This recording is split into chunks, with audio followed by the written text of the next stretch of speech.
When you consider the current state of the mining industry in Canada, the most positive part is the capital markets. Money is flowing into both the debt market and the equity market. We're also seeing a lot of more money flowing in with a lot of Canadian projects being advanced. That's mostly buttressed by the gold price and the performance of the gold price year over year. When you look at the top priorities for mining companies in Canada, particularly with Canadian projects, a lot of it will be capital allocation, looking at the most favourable projects and putting money towards those projects.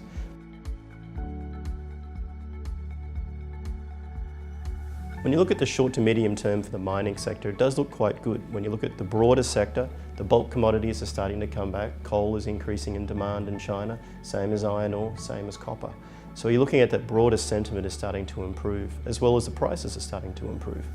The problem though is the gold price is starting to languish a little bit. We're stuck in a very tight band around $1,200, particularly with the new administration in the US. They may struggle a little bit, particularly when the US dollar strengthens. So it's a marry-up of stronger commodity prices, but a change in the major economy in the US and how that affects economic policy. So in the medium term, there is still a lot of uncertainty, and a lot of the mining companies have to take that into account as they build their plans for the future. The key challenge is always going to be capital allocation. When you look at a broad array of projects, a lot of companies are trying to look at where they put the next dollar first.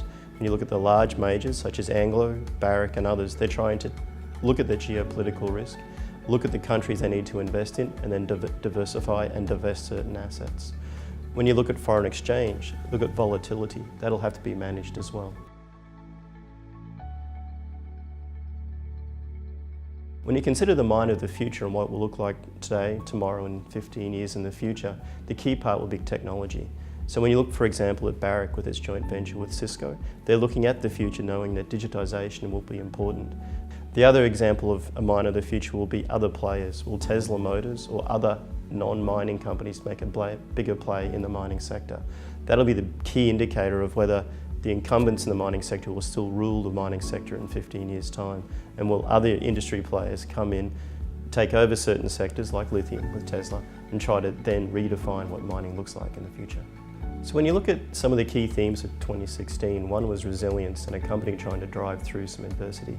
A good example is NextGen Uranium. They were the ones who are in the uranium industry. Uranium is struggling right now, but they still are the top company on the TSX Venture Exchange, mostly by the fact they had discipline in capital, and they had discipline in coming through with a good project which attracted a lot of money.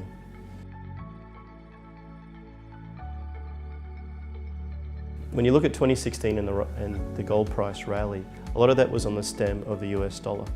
However, with the new US administration, the gold prices trailed back from $1,300 to $1,200 per ounce. And there's some uncertainty as to whether that gold would rally.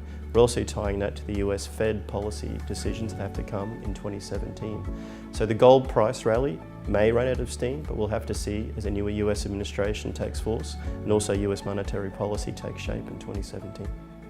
2016 has been a good turning point for the mining industry. We've seen a lot of money flow into the Canadian mining industry, both through the TSX Venture Exchange and the TSX showing great performance, particularly in the gold sector. A key message for 2017 will be for the mining industry to continue on with some of the discipline it showed in 2016, looking at capital allocation, looking at geopolitical risk, and hopefully forge the mine of the future.